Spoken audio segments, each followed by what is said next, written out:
We weren't quite sure what what our lunchtime was going to be like. This quote really stood out to me. I might have referenced this earlier. It's astonishing to see how widespread use of hemp has been deteriorated to such an extent that people barely recognize it as anything other than a plant that gets you high. Does that pretty much sum it up?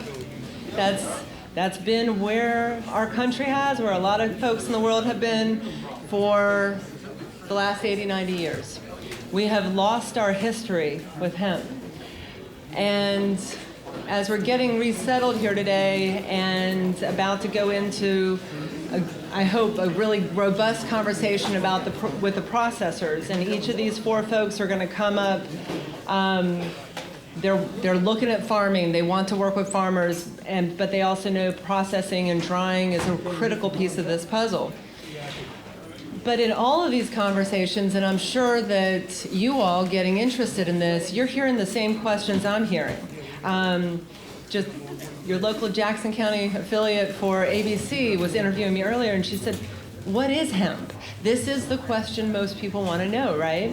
So I'm going to fly through this because y'all talked a huge amount, and that's wonderful. I'm glad we don't have as much time for this part because really I just want to tee it up and say that we are the ambassadors now, all of us. We need to be able to answer these questions, let people know what the difference is between marijuana and hemp, and really talk about the power of what this industry how it can affect our region.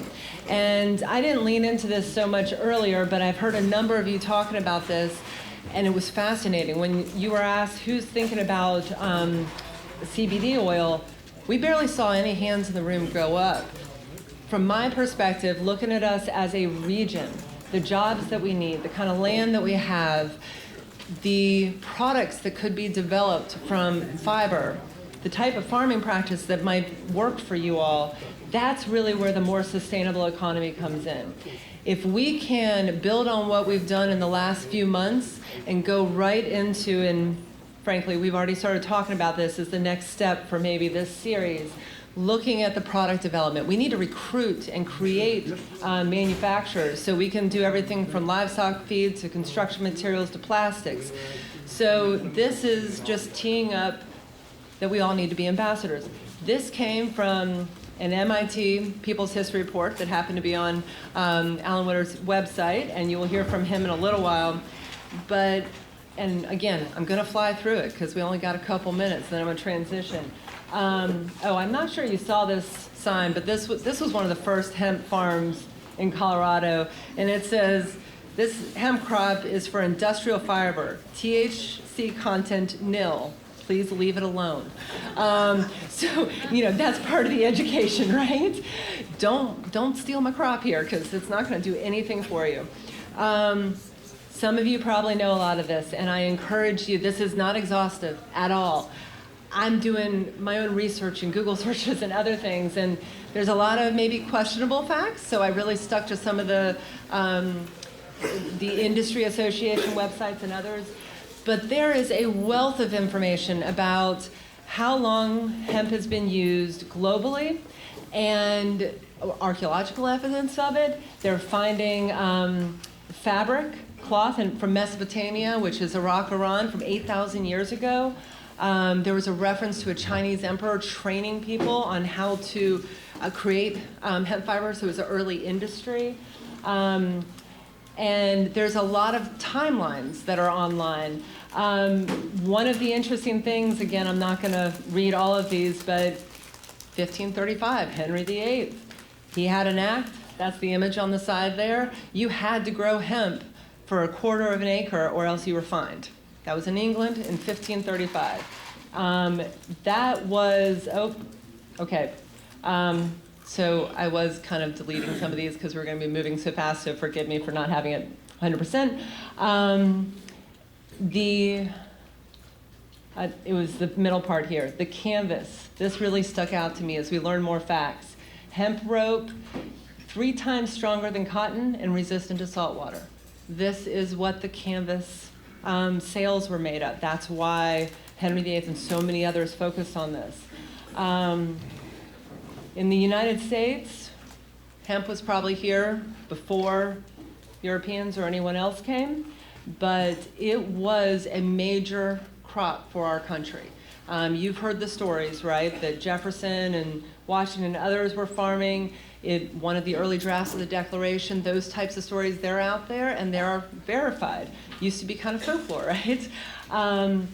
But it was interesting to me, and this was one thing I pulled out that I thought might be of interest to you all, that looking at the labor-intensive harvesting of hemp, the cotton gin was invented first, before they started inventing some of the ways of processing hemp.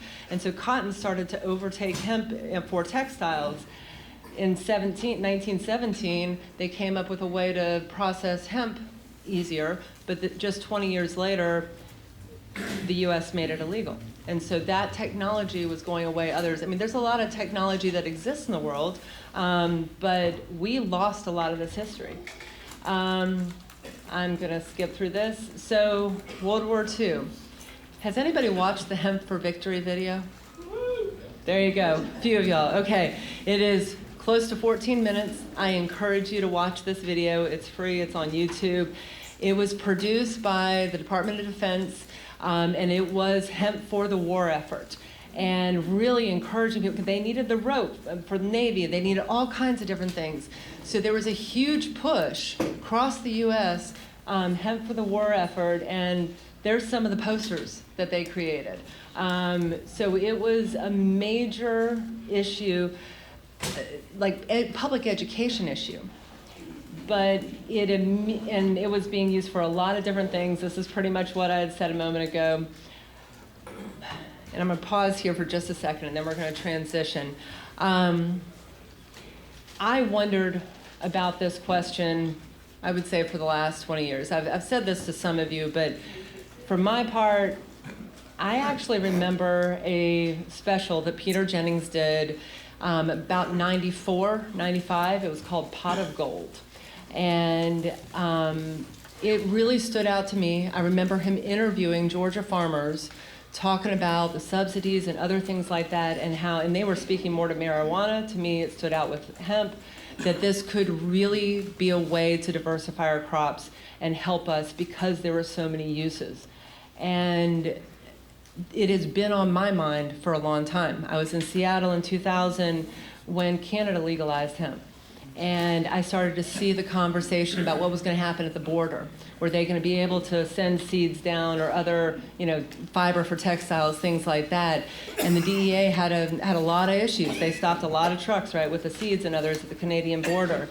So tracking this for a while, I'm driving through this area, your area, seeing what happened a year and a few weeks ago, a week after the Farm Bill passed. And I was talking to my fiance and said, this is what we need to do. This is part of the economic engine that could help our region. As I said before, I'm looking at Richard Williams. I'm going to quote you twice today. Same comment, because I love it so much. Not rebuild the economy we lost in the storm, but build the economy we needed before the storm. And if these guys are giving me compliments this morning, it is only because, like I think some of you, we've been waiting for this for a long time. And that's where I'm going to transition here, and I'm going to bring up the processors. So I encourage you to go look at we always hear the 25,000 products that could be made from hemp.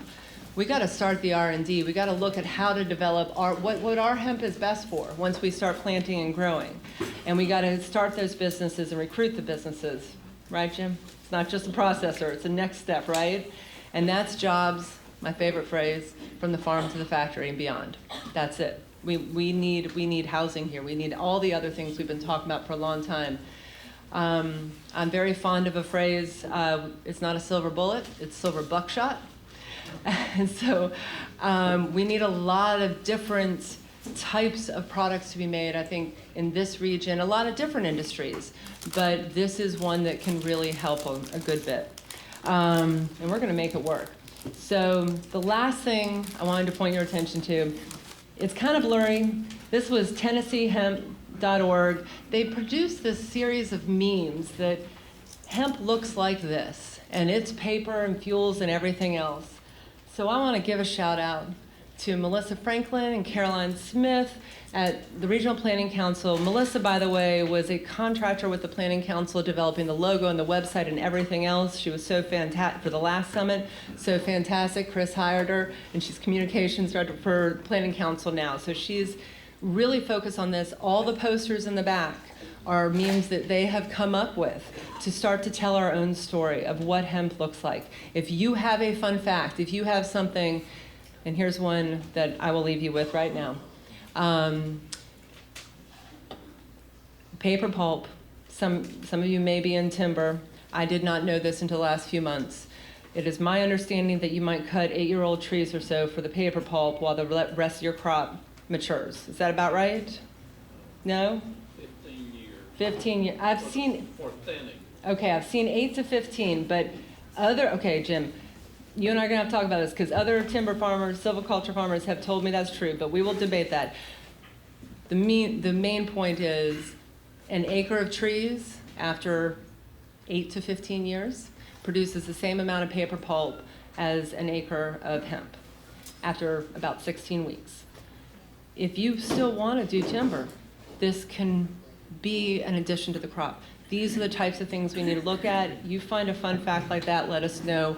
We want to keep the education going. We are all ambassadors for this. So thank you for letting me take just a moment on some fun facts about him.